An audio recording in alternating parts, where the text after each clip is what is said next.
Ons sê Shabbat Shalom weer vanuit Pretoria hier by PWL en ons nooi uit om weer eens saam met ons die skrif self te ondersoek. Elkeen van ons het 'n normale daaglikse lewe, elke dag gaan die lewe aan en gebeur daar dinge. Saul kom in Efesiërs en hy het opgebou na hierdie punt toe waar ons die tweede deel dan van hoofstuk 6 oor gaan gesels van vers 10 af vandag en waar ons gaan kyk wat hy vir ons sê. Hy het begin in hoofstuk 5, regdeur gegaan vir ons gesê. Daar is 'n autoriteitslyn en in hierdie autoriteitslyn wees aan mekaar gehoorsaam. Byvoorbeeld, mans, wees gehoorsaam aan die gesalfde een. Dit is hoe sy autoriteitslyn werk. Vrouens, wees gehoorsaam aan julle eie mans. Kinders, wees gehoorsaam aan jou ouers. Slawe of werkers, wees gehoorsaam aan hulle wat verwerk. En hulle wat die baase is, sorg dat jy met God se karakter kyk na hulle vir wie jou werk. Dis ons gewone lewe. Dis die normale autoriteit. Dis die normale lewenslyn. Dit is die normaal hoe dit gebeur. Maar terwyl dit gebeur in die normale en ek en jy besig is om ons werk te doen en hierdie autoriteitslyn van God werk, is daar 'n ander milieu waarin werk gedoen word. Binne die geestelike milieu is daar 'n ander wêreld saam met hierdie wêreld wat ongelukkig deur kinders van God vergeet word en daarom kom Saul baie duidelik en hy kom vertel vir ons weer van hierdie riekeling. Maar die wonder is, ek en jy het gereedskap om in hierdie riekeling te veg. En Vader se doel en plan met my en jou is om die oorwinning te behaal in hierdie riekeling, waardeur ons dan die oorwinning sien in ons normale lewe. Hoekom sukkel ons so? Hoekom sukkel mense om net deur die normale lewe te kom? Die resep is so maklik. Die resep is so eenvoudig. Maar dit help nie, ons ken die resep nie. Ons het die bestanddele nodig. En ons het nodig om dit toe te pas, sodat dit in ons lewe kan werk. Daarom kom hy in vers 10 en sê, hierdie gewone lewe gaan aan. Hierdie autoriteitslyn moet gevolg word, maar daarom, my broers, wees versterk in ons meester en in die grootheid van sy krag. Ons grootste probleem is, ons probeer hierdie lewe en ons probeer die gevegte in hierdie lewe met ons eie krag doen. En solank as wat jy met jou menslike krag probeer om die oorwinning te behaal, hoe meer verloor jy.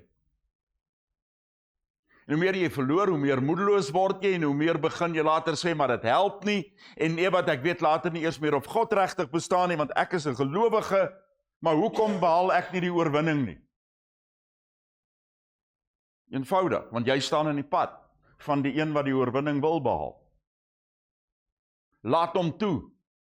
Laat sy krag in en deur jou werk. En daarvoor het ons die Gees nodig en ons het nou al genoeg dit hoeveel keer al gesê. Sonder die Gees van God is dit onmoontlik om hierdie lewe te oorwin. Maar ons word versterk in hom. Solank as wat jy in hom is, en Efesiërs het nou al baie vir ons geleer wat dit beteken.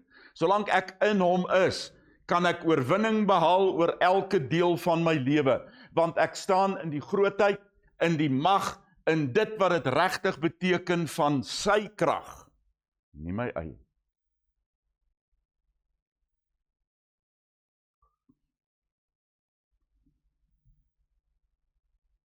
Die woord paniek is nou 'n Engelse woord. Ek weet nou nie of die Afrikaans nou baie aanvaarbaar geword as ou sê paniekerig nie, jy weet. Maar ons mense raak so vinnig omvergewerk.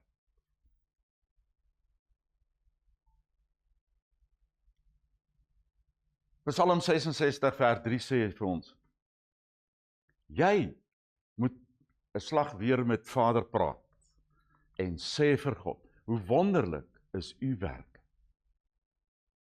Dink net so 'n bietjie. Hoe lank terug het jy dit gedoen? Wanneer laas het jy vir Vader die grootheid van sy werke, van wie hy is en wat hy doen besing? Maar nou gaan hy verder en hy sê, deur die grootheid van u krag sal u vyande hulle aan u onderwerp.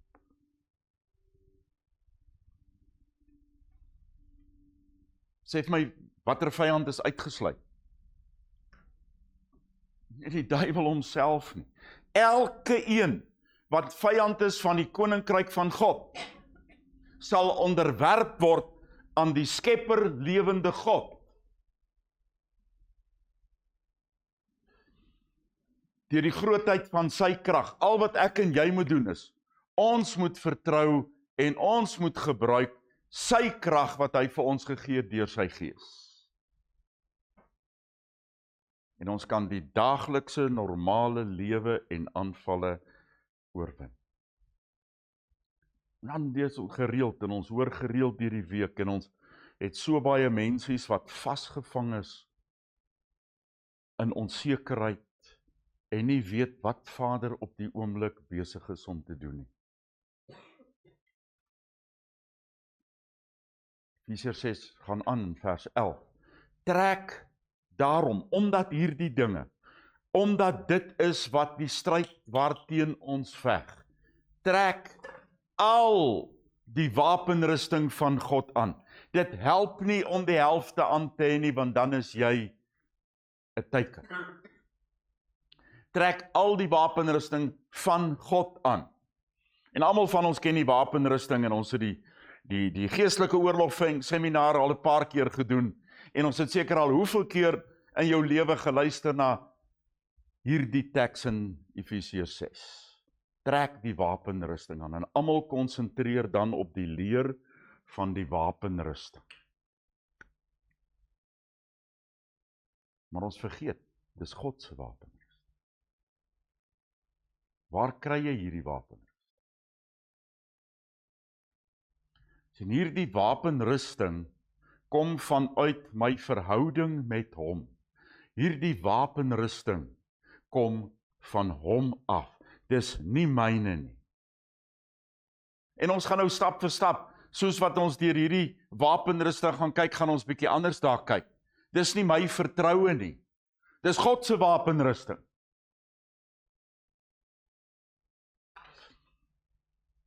En dan is die algemene konsep van die kinders van Vader is, ons trek die volle wapenrusting aan. En Boeta, nou staan ek sterk en ek kan alles in hierdie lewe teen beklei. Terwyl ons vergeet wat sê die Bybel teen wat beklei ons. Sodat ons staande kan bly teen die strategieë van die lasteraar of die aanklaer of die duiwel in Latyns en in die Grieks waaruit dit vertaal. Ons staan teen sy strategieë, sy beplannings, en ons kan sy beplannings identifiseer. Ek waarborg jou dat geen weermag, wat nie die vyand sy strategieë bestudeer, en weet waarteen hy beklei, en die sterkte en die krag van die vyand bereken, die oorlog sal wen. Daarom verloor die kerk in die algemeen en die sogenaamde Christendom verloor teen die wêreld en teen die magte van Satan daagliks op 'n daaglikse basis, elke dag.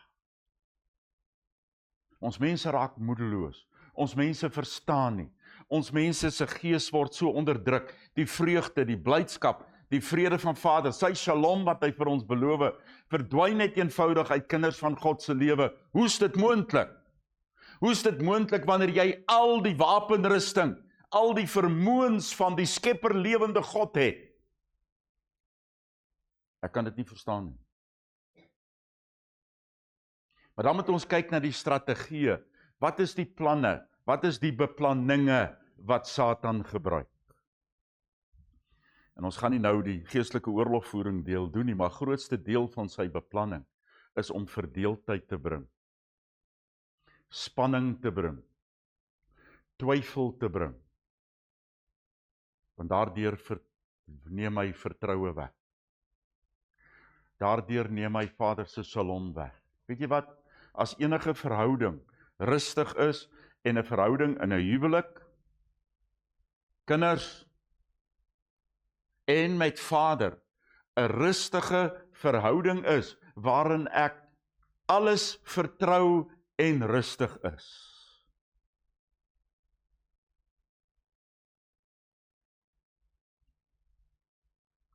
Of sal ek sê, jy weet, Heinrich, jy het nou vanoggend vir 'n hele uur lank in sweetspanning gesit en daai sweet het afgeloop, want jy weet nie of jy gaan ontbyt kry vanoggend.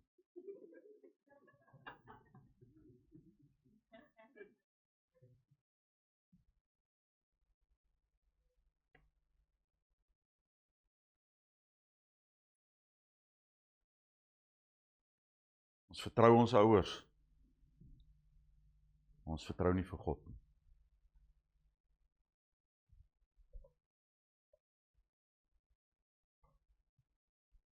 Jy weet of Christian toe hy hiernatoe gery het vanoggend gesit en vasgehou en die ding is, nou dit hang af van die pa se bestuur seker, maar jy weet,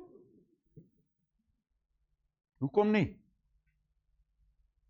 Want dit is maklik om mense te vertrou, want dit is normaal en gebeur elke dag, maar ons is so ongewoon aan ons daaglikse verhouding met die skepper lewende God, in ons daaglikse gesprek met hom, in ons daaglikse oorgawe en vertroue met hom, dat die oomblik wanneer daar 'n klein probleempie kom, of die oomblik wanneer die probleem hoe groot ook al is, ons verloor ons vertroue in die skepper lewende God.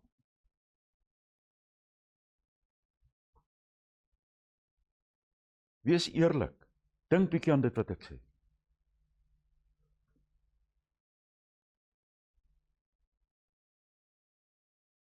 Daar moet goed betaal word.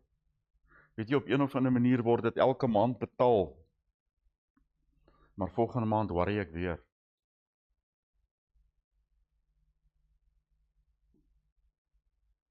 Loof vir dit wat hy doen. Dis hulle weet. Vir 44 jaar sorg Vader dat dit betaal is en dat dit uitgesorteer is. Ek hoef nie te worry. Hoekom moet ek bekommerd wees as ek iets in Vader se hande geplaas het? Wanneer jy hom werklik vertrou en dit in sy hande geplaas het, dan is dit mos nou totale wantroue in hom en in sy karakter om weer te worry daaroor. Bekommernis is om Vader nie te vertrou, om in beheer te wees.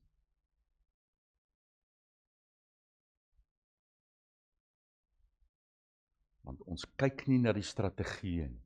Dis een van die maniere waarop hy mense nie net siek maak nie, doodmaak, en waarop hy die kinders van God onvrugbaar maak. En dit is omdat ons God nie vertrou. Vers 12, want julle geveg is nie teen vlees en bloed nie.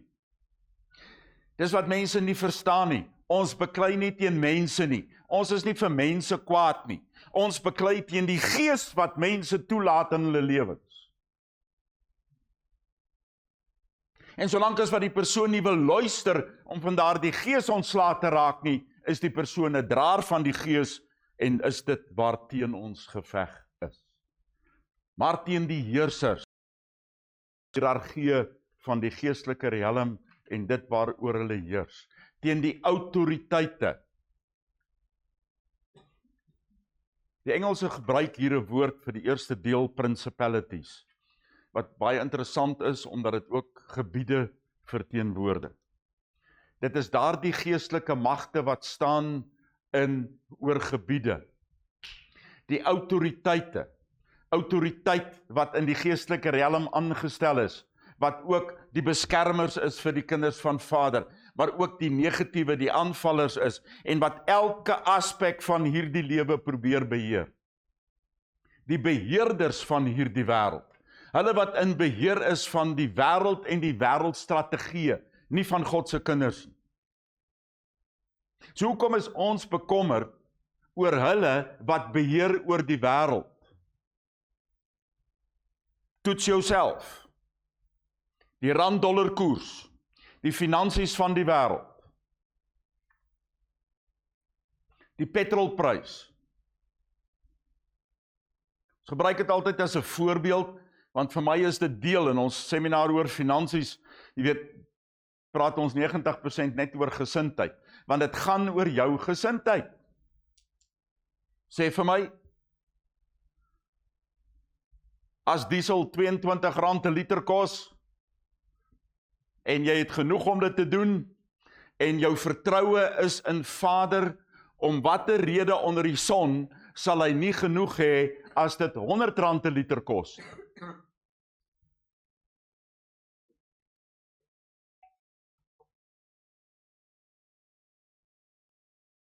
Hang af wie se beheer. Dit hang af wie se jou voorsiener. En ons sê dit nou al hoe lank? Elke keer as die Bybel gedruk moet word, en ons het so 7 van die bokse van die gewone druk Bybels oor. So 'n bietjie meer van die groot druk ensovoorts en so aan ons Bybels druk, die Bybels moet weer gedruk word. Nog elke keer het Vader voorsien, al is dit op die laaste oomblik. En hy sal weer voorsien. So hoekom het enige iemand begin paniek?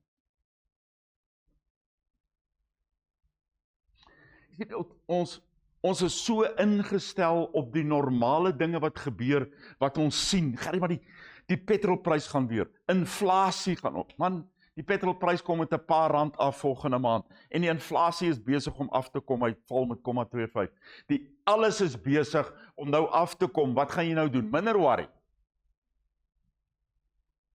Nie om een of ander rede wil almal nog steeds bekommerd wees. En dit is 'n ernstige ding waaroor ek praat vanoggend, want jy tas jou gesondheid aan. Jy word deel van die wêreld en die wêreldse probleme deur te konsentreer op die wêreld en nie die voorsiener wat vir ons elke dag genoeg gee nie. En die autoriteite teen die beheerders van hierdie wêreld, en elkeen kyk na die beheerders van die finansies van die wêreld, van die regerings van hierdie wêreld, kyk na die beheerders van dit wat val en opgaan, en dan gaan die koerse op, en dan gaan die koerse af, en elke een is bly, omdat die pryse van die diesel bietjie minder word. Die kosseprys word nie minder. Maar ons is so bly oor hierdie wêreldse beheer, terwyl ons elke dag kyk, my Vader voorsien, ek kon opstaan vanoggend.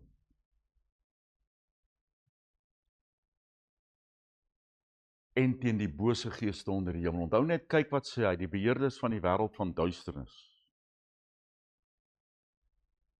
En teen die bose geeste onder die hemel.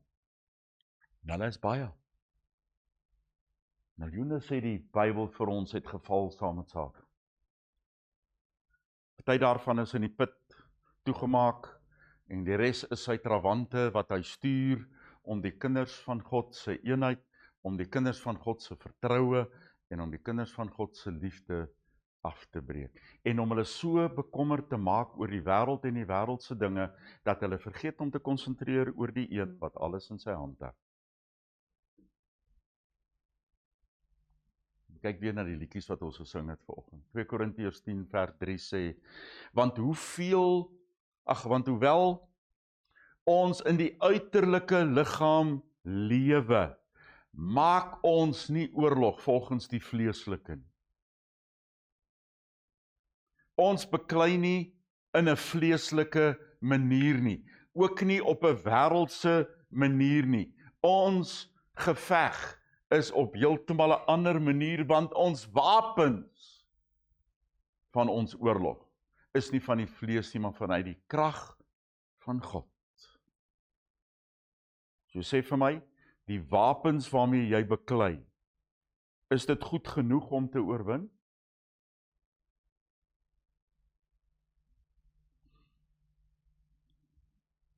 Die Bybel sê vir my, dis die wapens van God. So in ons wantroue bevraagteken ons of die Skepper lewende God die vermoë het om ons te help. Maar ons het die krag van God en daarmee onderwerp ons die ganse vestings en alles, en hy gaan nou nog vir ons 'n paar goed noem. Maar onderwerp ons die rebelse vestings, daardie dinge wat geskep word, wat 'n rebellie veroorsaak, waarin mense vas staan om teen God te besluit en om teen God se wil te gaan. Rebellie is niks anders as ongehoorsaamheid. Ons sal nou sien wat sê hy daar. Maar ons onderwerp rebelse vestings. As kind van God het ons die vermoë om daardie vestings af te breek en om ver te werp, sodat Satan se praktyke kan platval. En ons moet meer die vrymoedigheid gebruik en eintlik die gewilligheid hê om te begin opstaan teen alles wat teen God se wil werk en dit aan te spreek en te verwyder. Want dis God se plan, dis God se wil, sodat sy kinders in rustigheid, in vrede, sy diens kan lewer en hom alleen kan eer. Vers 5. Ons breek ook argumente. Hoeveel mense probeer met slim stories argumenteer teen God se waarheid? Het is altyd vir my so interessant wanneer 'n mens met mense praat en hulle sê ja maar. En dan kom hulle met hierdie absolute, absurde argument. Wat Vader met wysheid met 3 woorde kan afbreek. Maar daar is nog geen argument wat teen God se wysheid en God se krag kan staan.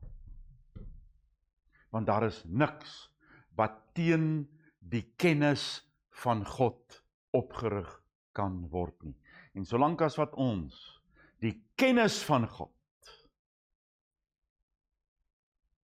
toelaat, nie ons eie nie, is daar oorwinning in elke stap, argument, gesprek wat ons het.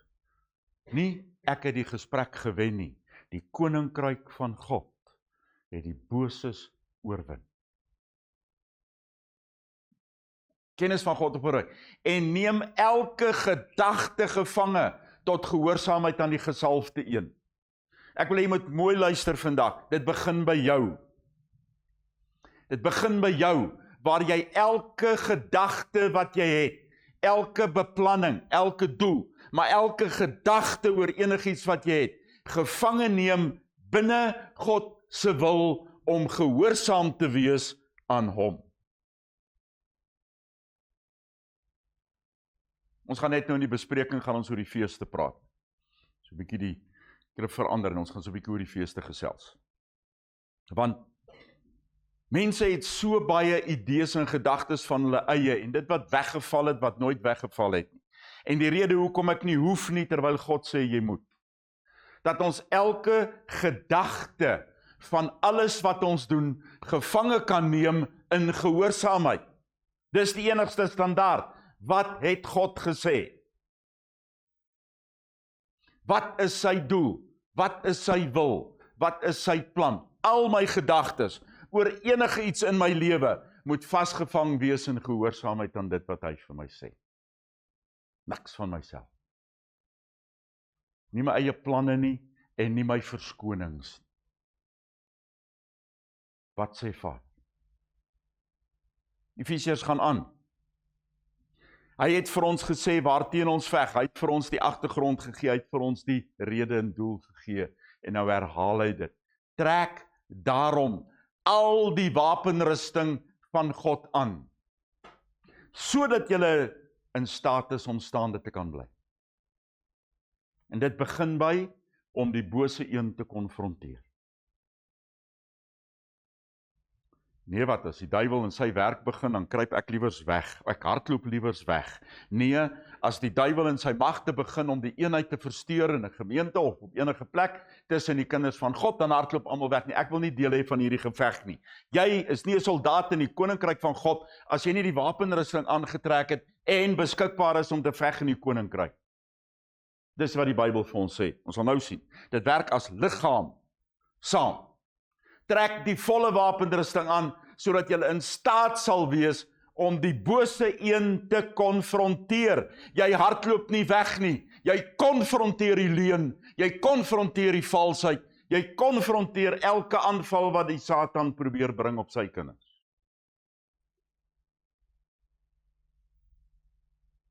En wanneer jy gereed is in alle dinge, dan sal jy staan.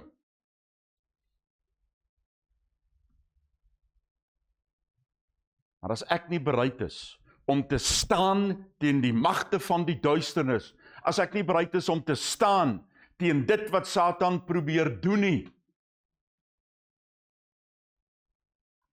dan sê die Bybel, pas op dat jy dink jy staan en nie dalk gaan val nie.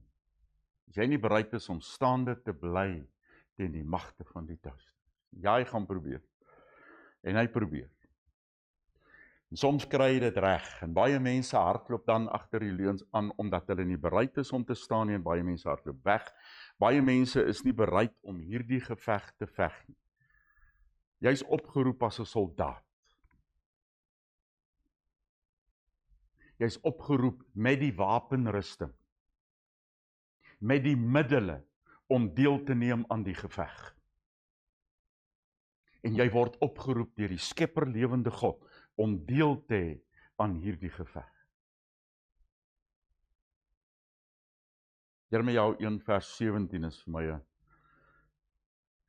ek wil sê dis vir my 'n opknikkende vers. Nou, bind jou heupe vas, staan op en sê vir hulle alles wat ek jou beveel. Jy sien, jy het gedog die geestelike oorlogvoering het begin nou in die nuwe verbond. Maar presies dieselfde opdrag word vir kind van God gegee, reg van die begin. Sê vir hulle alles wat ek jou beveel. Met ander woorde, as die volk of as enige persoon nie in God se wil is nie, en as hy nie dit doen wat God sê nie, dan sê Vader, staan op en sê vir hulle alles wat ek vir jou beveel. Moenie bang wees vir hulle of ek sal jou voor hulle neerwerp.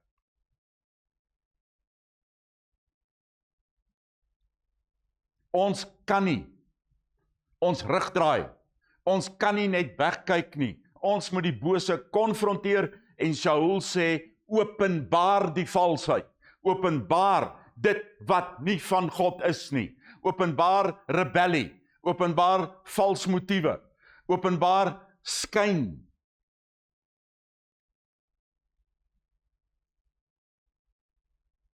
Bind jou heupe vas. Ons gaan nou kyk wat die Bybel gaan sê daarvan. Jakob 4:7 sê, wees dan gehoorsaam aan God.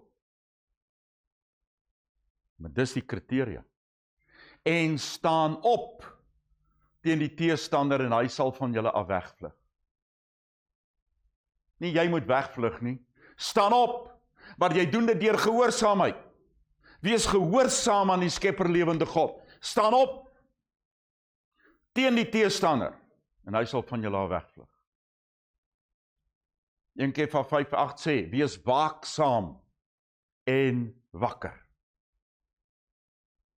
Want julle vyand die teestander, brul soos 'n leeu en loop rond en soek wie hy kan verslind.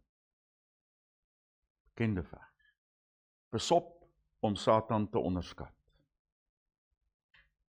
Want hy kry dit reg, omdat mense nie in gehoorsaamheid aan God opstaan teen die Satan en sy aanval. En die teestander kom weg met baie leuns en met baie valshede, omdat die kind van God nie bereid is om op te staan. Maar staan daarom teen hom, terwyl julle vas staan in vertroue. En 'n paar keer in hierdie hele gedeelte vandag kom die woord vertroue weer voor. Vas staan in vertroue. Mense, as ons nie Vader kan vertrou nie, wie kan jy vertrou?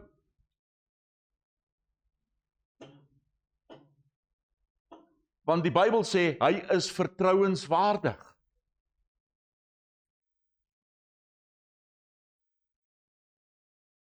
Jesaja sê vir ons, die onpartydige opregtheid is die gordel. En onpartydige opregtheid, dit wat waarheid genoem word ook, en ons kom nou daarby, is Vader se lewenswyse. Alles wat in waarheid van God se wil afkom. En vertrouenswaardigheid is die gordel om sy heupe. Is jy vertrouenswaardig? Of sê jy al hierdie dinge om goed te klink en mooi te klink, maar wanneer dit kom by die einde van die dag, word niks gedoen nie?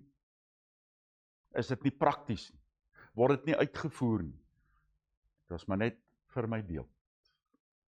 Is jy vertrouenswaardig, sodat Vader se wil geskied? Doen jy jou werk nie asof vir hom nie, vir hom? Praat jy namens hom? Tree jy op as voorbeeld van hom? Nie dit wat die wêreld verwag nie, dit wat Vader se wil is. Hy gaan dan in vers 15 dan en hy sê, bind die skoene aan julle voete vas, in voorbereiding vir die goeie boodskap. Jy sien,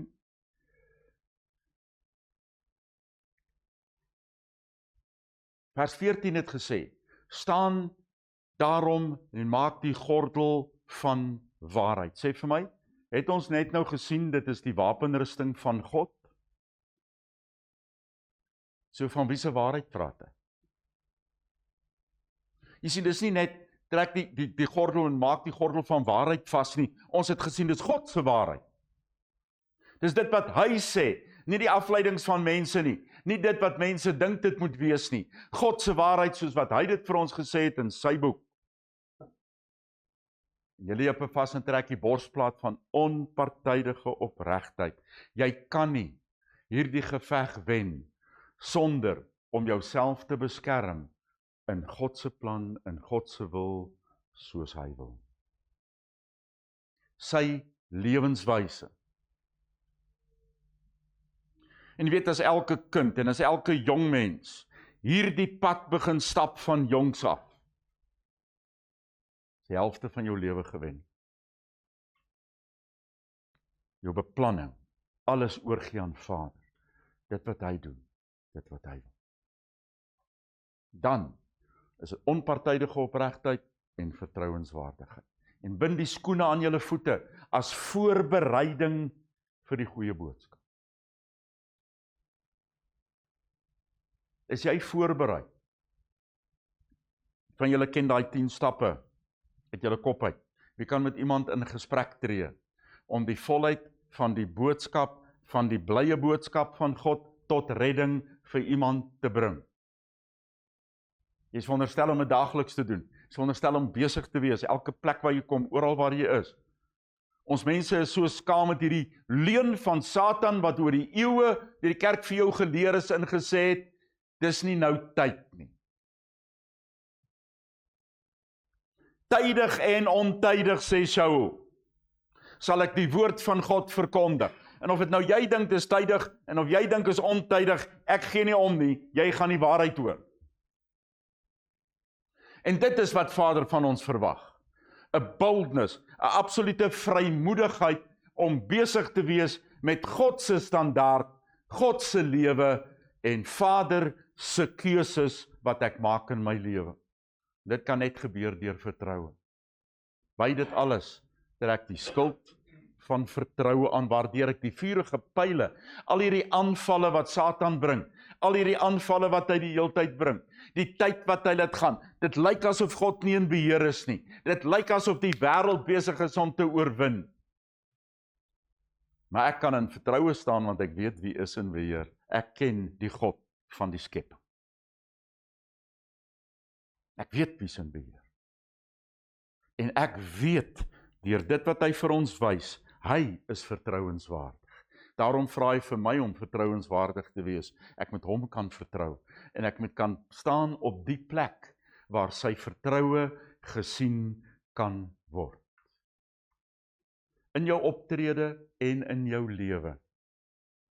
Toets bietjie die volgende week in jou lewe. Kan mense sien dat jy hom vertrou? Kan mense sien dat jy nie omgee vir dit wat in die wêreld kom, dat dit nie saak maak wat die wêreld en die vyand op jou gooi nie. Want ek vertrou die een wat vertrouenswaardig is. Ek vertrou hom wat in beheer is.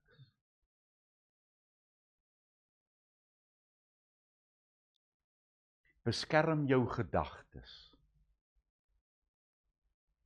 jou beplanning, jou denke, met die kopskerm van verlossing, om te weet wie jy is, en dat deur die bloed van Yeshua en die liggaam van Yeshua, ek vrygespreek is van sonde en van die skuld van sonde.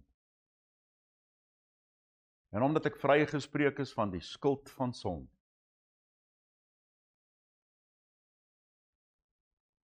kan ek sy boodskap optel. Die swaard van die Gees, op die boodskap van God is. Jy sien, die Bybel sê nie ek tel die boodskap van God op nie, hy sê ek tel die boodskap van God op wat die Gees van God vir my gee. Dis sy boodskap wat deur die Gees van God my wapen is.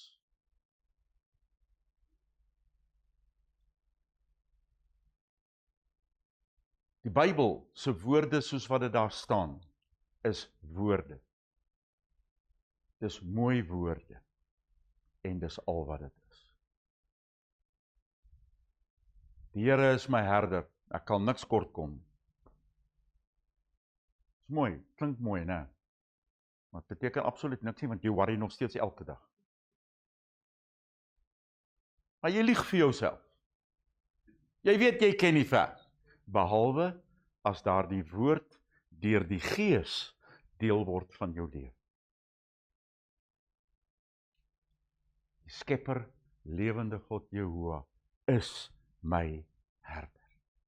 Dit beteken, hy beskerm my teen alle bose magte wat wolwe genoem word. Dit beteken, hy lei my na die plekke toe waar die beste is, waarby ek kan eet, waar ek nie net geestelike kos kry nie, maar waar ek ook gevoed word, elke dag genoeg het.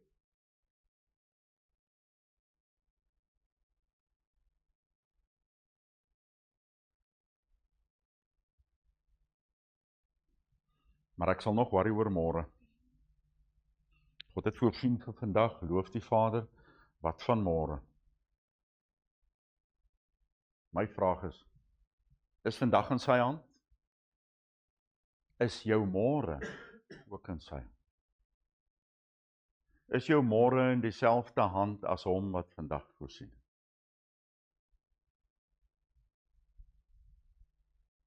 Of die boodskap van God, deur die Gees van God, lewend gemaak word, sodat dit jou oorwinning kan hê.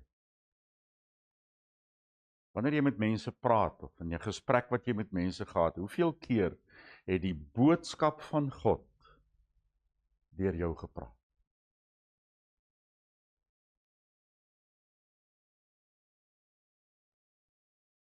En maak klaar met hierdie wapenrusting deel van ons hou partykeer te gou op Hy maak klaar met die wapenrusting deel deur te sê, in alle gebede en in alle begeertes,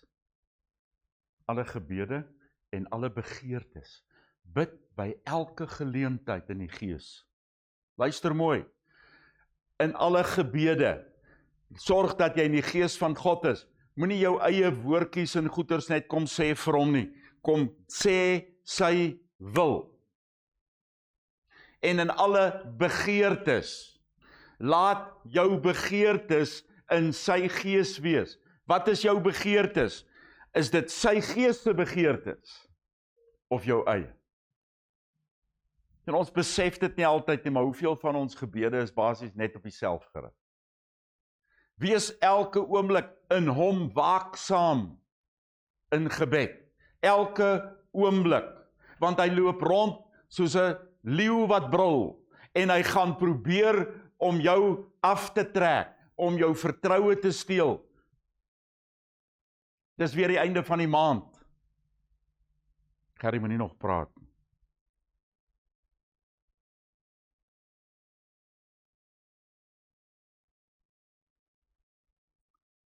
Is hy die een wat jou gebring het tot hier? Wat maak dit saak, wat is die tyd? Wat maak dit saak, wanneer? Wanneer gaan ons leer om die skepper lewende God werklik te vertrou in ons lewe? Nie te sê ons vertrou, terwyl ons bekommerd is. Die kind van God, wat vertroue verstaan het, ek wil hê jy moet my mooi hoor vandag, kan nie bekommerd wees. Nie oor jou kinders nie, wie is in beheer? Hulle maak hulle eie besluite.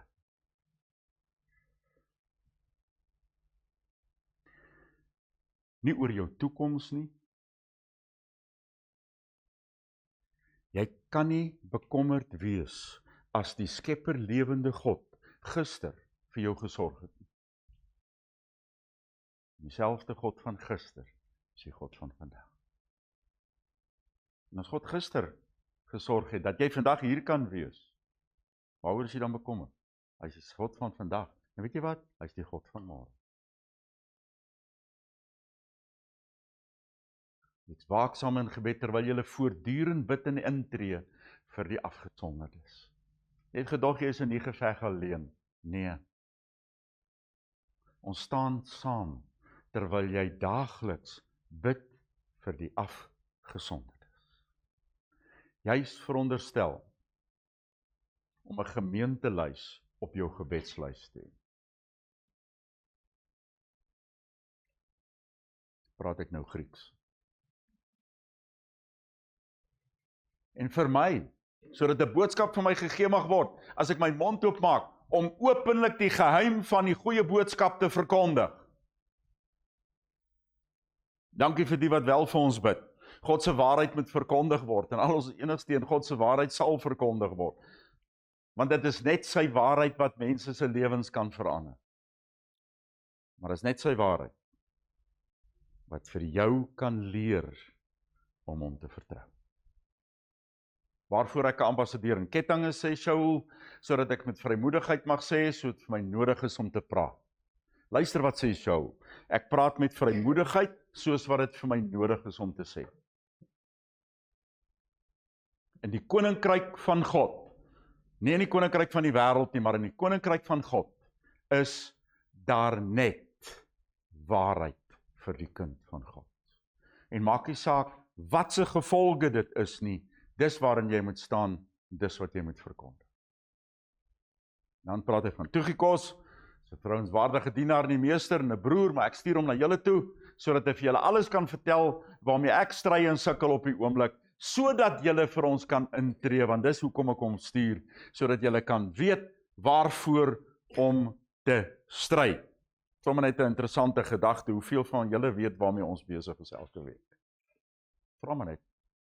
Vrede, vreugde, gesondheid, voorspoed, vergenoegdheid vir ons broers, liefde, saam met vertroue. Sonder vertroue kan jy God nie tevrede stel nie. Hebreërs 11 vers 6. Dis onmoontlik. Vanaf God die Vader en van ons Meester Yeshua, die gesalfde.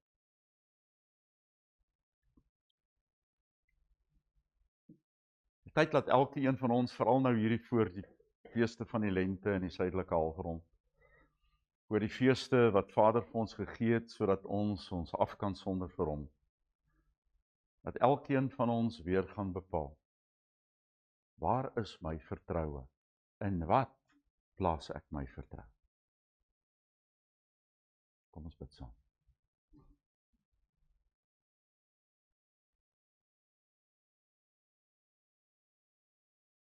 Vader, ons wil in gebed saam met Shaul afsluit vanoggend. En bid dat u liefde en u omgee in elkeen sal wees wat u sonder korrupsie liefhet. Ja, Vader, dat die oorwinning oor die magte van die duisternis, oor die bose geeste en lig, oor hulle wat beheer uitoefen oor hierdie wêreld, in ons lewe sal wees, wat u liefhet sonder korrupsie. Ons bid, Vader, dat u Gees in en deur ons elke oomblik ons afhanklikheid aan u sal wys. In die naam van Yeshua. Amen.